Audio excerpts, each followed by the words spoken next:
ಮಲ್ಲೇಶಪ್ಪ, ಅಮ್ಮ ಭಾರತಿ ಅಂತ. ನಮ್ಮ ಹಾಸನ ಜಿಲ್ಲೆ ಪುಷ್ಪಗಿರಿ ಬಂಡಾರಿಕಟ್ಟೆ. ನಾವು 4-5 ಬೋರ್ ಕೊರ್ಸಿದ್ರು ನೀರು ಬರ್ಲಿಲ್ಲ. ಮನೆ ಕಟ್ತಿದ್ವು, ಜಮೀನಿ ನೀರಿರ್ಲಿಲ್ಲ, ಕುಡಿಯಕ್ಕೂ ನೀರಿರ್ಲಿಲ್ಲ. ಮನೆ ಬೇರೆ ಕಟ್ತಿದ್ವು, ಅರ್ಧಕ್ಕೂ ನಿಂತಿತ್ತು ಮನೆ, ನೀರಿರ್ಲಿಲ್ಲ. ಅವಾಗ ಶರಣ್ಯನ ಬಗ್ಗೆ ಗೊತ್ತಾಯ್ತು. ಶರಣ್ಯನ ಮೊರೆ ಹೋದ್ವು, ಶರಣ್ಯ ಅವ್ರನ್ನ ಕರ್ಕೊಬಂದ್ವು.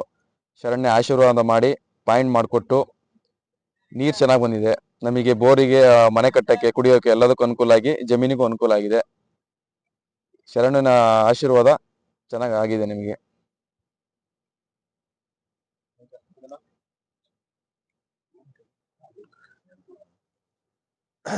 ನಮಸ್ಕಾರ ಎಲ್ರಿಗೂ. ನಾವು ಹಾಸನ ಡಿಸ್ಟಿಕ್ ಬೇಲೂರು ತಾಲೂಕು ಹಳೇಬೀಡು ಹೋಬಳಿ ಬಂಡಾರಿಕಟ್ಟೆ ಗ್ರಾಮದವರು.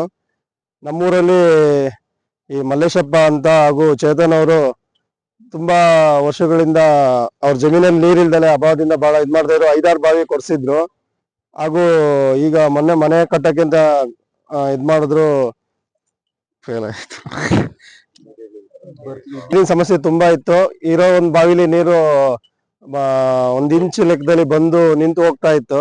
ಹಾಗಾಗಿ ನಾವು ಶರಣ್ಯನ, ಹೀಗೆ ಪುಷ್ಪಗಿರಿ ದೇವಸ್ಥಾನಕ್ಕೆ ಶರಣ್ಯ ಬಂದು ಆಶೀರ್ವಾದ ಮಾಡಿ ಎಲ್ಲ ಗೊತ್ತಾಗಿತ್ತು. ಹಾಗಾಗಿ ಶರಣ್ಯನ ಮೊರೆ ಹೋಗಿ ಅವ್ರ ಜಮೀನಿಗೆ ಬಂದು ಇವತ್ತು ಪಾಯಿಂಟ್ ಮಾಡಿ ಎಷ್ಟು ಕೊಟ್ಟು ನಮಗೆ ಆಶೀರ್ವಾದ ಮಾಡಿದ್ದಾರೆ. ಎಲ್ರಿಗೂ ಒಳ್ಳೇದಾಗಿದೆ.